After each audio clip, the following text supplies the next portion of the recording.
Good morning, market movers for Friday, August 30. Still looking at same kind of issues with the market. Obviously, all the technical issues we've been talking about are mounting. Market down a little bit, about 50 points on the Dow today so far. S&P down a few points. Really of interest to me on the technical side is that the S&P 500, although it did try to rally above the 1640 level yesterday, ended up closing below at 1638, and we're down today.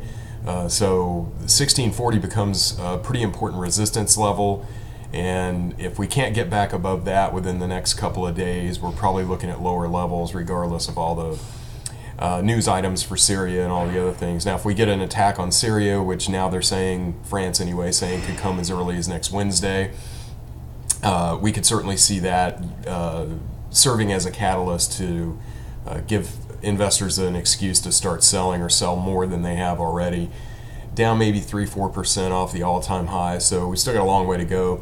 A 20% correction from that all-time high takes us down to the November low around 1350, as we've been talking about. That's my target. I'd love to see a 1350 level. Basically, that would wipe out the entire 26% or so rally that we had from that November low, and would take us back to really good support at that level, and then I would feel very comfortable about putting money back to work. So that's kind of what I'm shooting for. Now the market's already broken its 50-day moving average and its 100-day moving average, and we're very close to the 150-day moving average.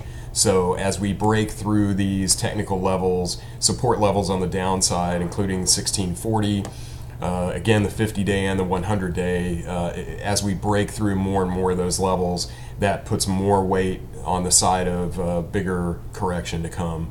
Obviously, next month, September, we could see Fed tapering, although to me it looks like more like November maybe, unless maybe an unemployment number comes in stronger than expected, for example, and that gives the Fed an excuse to do it. But inflation's low. We're not really seeing all that much economic data to support the Fed having to step in and cut back. And with some of the indicators slowing down, especially on the real estate side, the Fed probably can put off tapering at least till October, but I'm thinking we're maybe looking at November before we see it. I'd like to see it sooner. I'm hoping that it happens sooner. September historically is the worst performing month for stocks.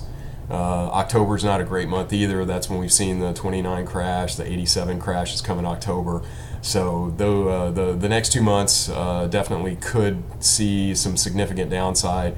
Again, I'd love to see the market down around 1350. Most likely I'll be phasing in. If we get a 10% correction from the all-time high, for example, I would probably go in and put some money to work just because I'm not 100% certain we're going to get down as low as 1350, and I don't want to miss an opportunity. So I will start putting money in before 1350, but ideally if we could get that low, I'd feel I'd be an aggressive buyer at that level. So we'll see how things go Friday before a 3-day weekend with the Syrian conflict looming. So there's a lot of uncertainty in the market, so we could be down quite a bit more by the close today, but again, so far down only about 50 points on the Dow.